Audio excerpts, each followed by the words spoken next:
1,000 foot-pounds of torque on that thing. Imagine that. 1,000 foot-pounds torque on your Wrangler with a lower center of gravity. The weight's down the bottom, but still you got that top suspension on there to be able to handle all that. That's going to be a beast. Oh my gosh. The electric Jeep Wrangler. A couple years ago, they came out with the 4xe, which is like a combination hybrid Jeep Wrangler. Uses like a 2-liter turbo engine along with an electric platform, combined to give you like 50 miles per gallon. What was it? 470 foot-pounds of torque and 375 horsepower.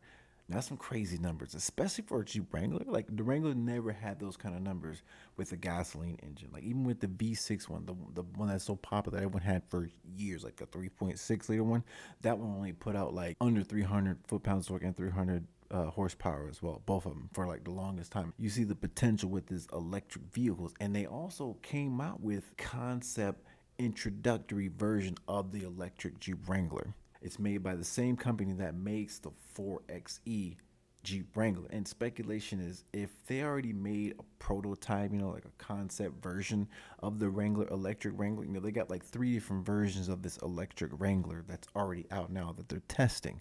So if they already got that out, like, who's to say that they're not going to come out with this high performance electric Jeep Wrangler? Like, you've already seen what the potential is, like going to hybrid.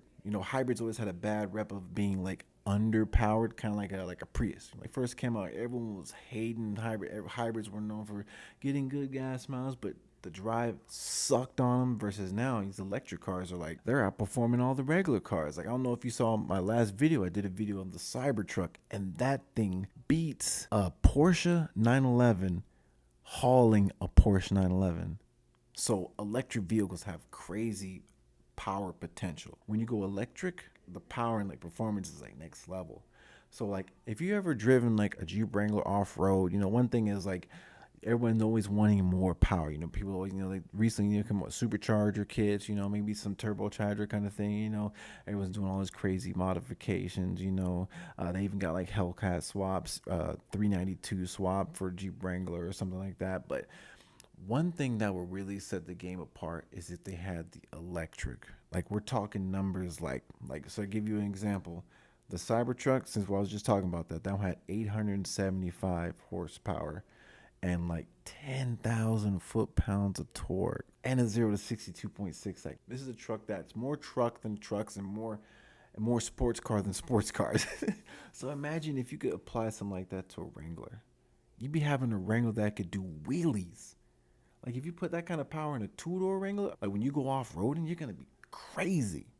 That kind of power off-road is going to be definitely useful, like going up those hills and stuff like that. Because I love renting Jeeps and going off-road. I know I like to have that Fox suspension for a Rubicon. I'm talking to the Jeep people. Y'all know what I'm talking about. When you get that Fox suspension, that changes the game. Imagine if you had all that kind of specky stuff that you like, but just with the power to match it. So imagine if you had a Wrangler that had like a lower center of gravity, because the battery packs are going to be at the bottom. The motors are going to be in between the front wheels. Man, it's going to be a game changer when that thing comes out. You don't need 10,000 foot-pounds of torque like you got for the Cybertruck. 1,000 foot-pounds of torque on that thing. Imagine that. 1,000 foot-pounds torque on your Wrangler with a lower center of gravity. The weight's down the bottom, but still you got that top suspension on there to be able to handle all that. That's going to be a beast. Oh my gosh. But who knows? Maybe they'll come out a little sooner. Got 2024 coming up.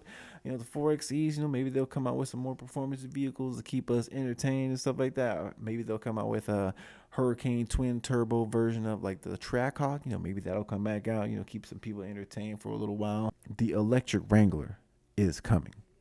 The matter is whether you're going to be prepared for it when it comes or not. Are you going to be someone on the sideline hating on it, talking mess about it? Or are you going to get on board? Because it seems like a lot of vehicles are going electric. Now, a lot of people say the infrastructure. Maybe it's not there yet, but where there's a will, there's a way. Just like people were talking mess about gas engines, people are going to be talking about the electric motors. People were talking about smartphones when they first came out, but look at them now. It just seems like that's where the future going. And even if it is temporary, a temporary electric future with electric cars, maybe we'll go to another fuel source. At least I know I'm gonna enjoy it while it's here, because I've driven Teslas, driven a lot of electric cars. I've driven the Lucid Air. Well, those things are fast and they're fun, Most people use Jeep Wranglers for grocery grabbers. They use them for mall crawlers. So it means that the mall crawler is just going to step his game up. Everybody wants power and range. So if they can just give us that at least 600 to 1,000 foot-pounds of torque, horsepower is variable because that's for top speed. You don't get a Wrangler for top speed. You get it for the bottom end type stuff. Good ride, good range, and a good price, people will buy it. But what do I know? Leave your thoughts down in the comment box down below. And if you like this kind of content, don't forget to like and subscribe because I got more videos coming soon. I'll catch you guys in the next one. Peace.